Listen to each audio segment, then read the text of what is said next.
and welcome back to another episode of Rift News, the show that keeps you updated on everything surrounding League of Legends. Although sometimes the news might be a week old, especially if a really good story gets released. But either way, let's get into all the new things that might interest you. First of all, because life is not just a fun game, even in the world of video games. Real-life politics affect Riot's decisions too. And because the EU, UK and the US started absolute chaos around the world, currencies shifted as a result. The issue is that the less value your currency has, the cheaper RP purchases get. And cheap RP is something nobody wants, right? So in the end, the reason why I'm talking about currencies is because Riot shifted RP prices for EU. Because Riot's primary currency is US dollars, every other currency is compared to US prices. Unfortunately, because the UK is starting another anarchy, all EU currencies are getting lower. So we are now below the normal US value. To finally get to the conclusion, as a result, all EU Riot purchases will be 10% more expensive. Here are the old and the new price points if you are interested. As you can see, no matter what EU currency you use, everything is more expensive. But now let's get onto new releases. First of all, right now pretty much everyone is aware that Morgana and Kayle got revealed, and you can now test them on PBE. But thankfully, as it is a norm now, their new lore was also revealed, and in case you missed it, we already have a video on our channel about them. However, you may not be aware that two members of our community, Lumi and Noxxarian, collabed and they covered their stories in its entirety. While we usually sum up the stories and we cover them in a more understandable way, we don't really have a look at the stories as they were written word for word. So if you are interested in the detail, rather than understanding the story at all, I highly recommend having a look at their videos. Links should be in the description.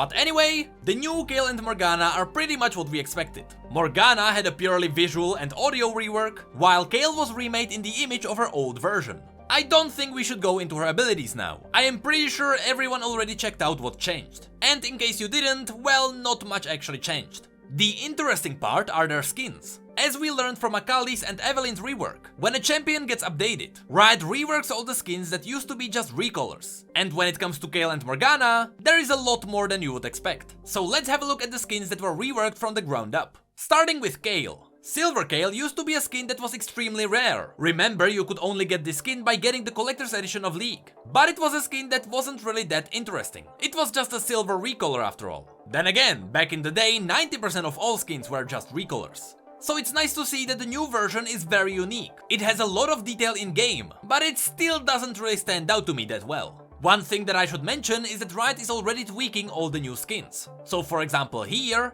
it might be hard to notice, but especially her dress was tweaked to be a little bit darker and a little bit more silver. And of course remember that Kayle now has a special form when she reaches max level. The old Viridian Kayle was turned into the new Elvish theme. She looks like an Elvish fairy. It's exactly what you would expect. However, unmasked Kayle had to be scrapped entirely. Since Kayle now gets unmasked by default when she reaches high level, they had to give her a new skin. Transcended Kayle. It looks like a mix of Shuriman and Argonian themes. It's something brand new. Then we have Battleborn Kayle. This one was turned into a Viking theme that is similar to the Valkyrie Leona. Next we have Judgment Kayle. I have to say, I absolutely love the original, but I don't like this one. I love the old armor with the massive shoulder pads, and I loved her old hood. In fact, the hood is what sold the skin to me the most. But the new theme is entirely different. The new Judgment Kayle is supposed to be a bridge between the good and evil, and in her splash art you can see that she is judging angels and demons, and it is reflected in her skin. You can see that half of her armor is always smooth and the other half is spiked. It's supposed to represent the good and evil together, but I just don't really like it. Aetherwing Kayle is pretty amazing though. She's nearly the same, but her final form became more badass. Riot Kayle is exactly what you would expect. She turns into a drone at the end. Inquisition Kayle also just became better. And finally we have Pentakill. They couldn't really change Pentakill Kayle because her art was already heavily engraved into the Pentakill songs. But the new version still looks pretty good. Now let's have a look at Morgana. Her exile skin was turned into the Viking theme. She was likely exiled from Valhalla, which is pretty cool. Sinful Succulence Morgana, also known as the Cookie Morgana, stayed nearly the same. Same goes for Blade Mistress Morgana. Blackthorn Morgana was cool as she was before, so Riot didn't have to do much new work. She looks nearly identical, but still awesome. Ghostbrite Morgana lost her giant wings, but as a compensation we got this horrific face. Victorious Morgana somehow reminds me of Karma a lot, but at least she kept her old recall. I never liked the Lunar Wraith skins, so to me, this one is just meh. And lastly, we have Bewitching Morgana. I know she's going to be popular. She looks like a champion that is doing cosplay. We should also mention that Morgana used to have chroma skins. Don't worry, those are coming back. And on top of that, there's the set of Blackthorn Morgana chromas, and we're even getting Viridian Kayle chroma versions. But Kayle and Morgana are not the only things being tested on PvE. There are 2 more skins waiting for us. One very good, the other very bad. Let's start with the good one. PvE also revealed Arclight brand. I love the Arclight theme, and Arclight Vel'Koz used to be my favorite skin. These skins also have really cool lore behind them, so having Brand expanding it even more is awesome. And he's also getting quite cool chroma versions. Now, the bad thing. Do you remember how much I hated the idea of the new prestige skins? You know, the skin line that literally costs you hundreds of dollars, with no way of earning them in-game, despite them being called prestigious skins. Well, Riot likes to slap the prestigious tag on everything, including merch by the way. And guess what? We got another one. But wait, this time Riot knew what skin would open people's wallets, or at least they thought so. So they slapped KDA Ari on it, a skin from the KDA line that was always part of an event. Well, not this one. See, the prestigious versions of KDA Kai'Sa and especially KDA Akali were a massive hit, because those versions were an improvement, and you could grind those skins by playing the game a lot. The thing with Ari is that the skin is not really that interesting. All the visual and audio effects were already used in the base version, and she's the first KDA skin to be added onto the Prestige store. So again, remember you can only get her if you pay a ridiculous amount of money for loot boxes. One would say this trend would pass after what happened in 2018. But hang on a second, before you smash your head into the wall, let me show you the original Banana Tail version. The only thing more hilarious than that were the original Twitter replies. But besides this mess, PvE also showed us an icon you'll be able to get when the 2 angels arrive, and 2 new emotes that will get to the store with it. But besides that, that is it for PvE. Now let's quickly check what's happening on live servers. Papercraft, Anivia and Nunu were released. We covered them last time, so there is no point in doing it again. Speaking of which, all the visual spell updates we talked about last time were also added in. These included Riven, Kennen, Olaf and Wukong. But what we did not talk about is all the new running animations. Rory Elderton was on Rampage again, and he updated a lot of animations in his free time. So expect new animations for Mundo, Gragas, Katarina, Lux, Quinn, Shen, Twisted Fate and Zyra. Pay attention to the video playing right now because it is a highlight video he posted to show off some of the updates. But anyway, that is it for live servers. Before we hop into the 2 Riot posts I wanted to cover, we should mention that Project season arrived, and so the Project merch is up again. There are no mentions of new skins yet, or a new game mode, but they might arrive later. Right now there is a Project hoodie with all the Project weapons, and a new set of Project minis. On top of that there is a standalone mini for Jhin. But if you are not into Project, there is also a new line of very artsy shirts. If you are a minimalist, you will love them. But now, let's have a look at the 2 important Riot posts. First of all, Riot started another community vote on the next skin. Battlecast Illaoi was a success, so I'm not surprised they decided to go for another one. This time we are deciding between Tristana skins: Sugar Rush, Galactic Gunner and Little Demon. Now, here's my take on this. You have to keep in mind that the pictures you see right now are just rough representations of the ideas. The skins will likely change a lot by the time they get to the end. So when you are voting, think of the idea, not what you see here. If you're wondering about my vote, I don't like the Sugar Rush skins. They are not bad, they are just not my favorite. Galactic Gunner is the one I voted for. People know I love sci-fi, so it's not a big surprise. Some people argue that this skin will be exactly the same as the Omega Squad skin, but I highly doubt it. I am pretty sure this one will use lasers instead of bullets, with proper Star Wars blaster sound effects, so I can easily see how different it can get. On top of that, Odyssey is my favorite skin in the game, and if Riot ties this skin to the Odyssey universe, I'll be a very happy man. I mean, if you look at the concept, it looks like Riot would turn Tristana into an alien, so she would fit in perfectly right beside Malphite. But of course, everyone knows that the Little Demon skin is going to win. It's a popular theme, and out of these concepts it looks the best. The problem is that I doubt Riot will make it look exactly like this concept.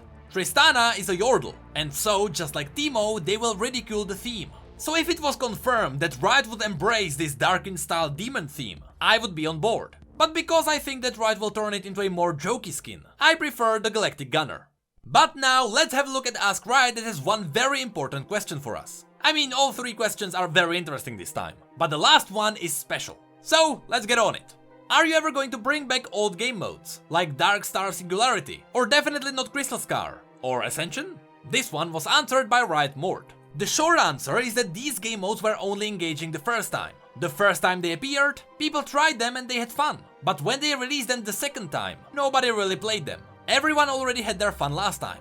Also, all the older game modes are not updated for today's standards. And I don't mean just from gameplay's perspective. It seems like the coding might be messed up too. If Riot decided to keep these game modes permanently up in custom games, every time they change a champion's ability for Summoner's Rift, it would also affect other game modes. This would be especially true for Singularity that relied on Thresh's hooks. So in the end, keeping up unique game modes at all times would be highly demanding on resources.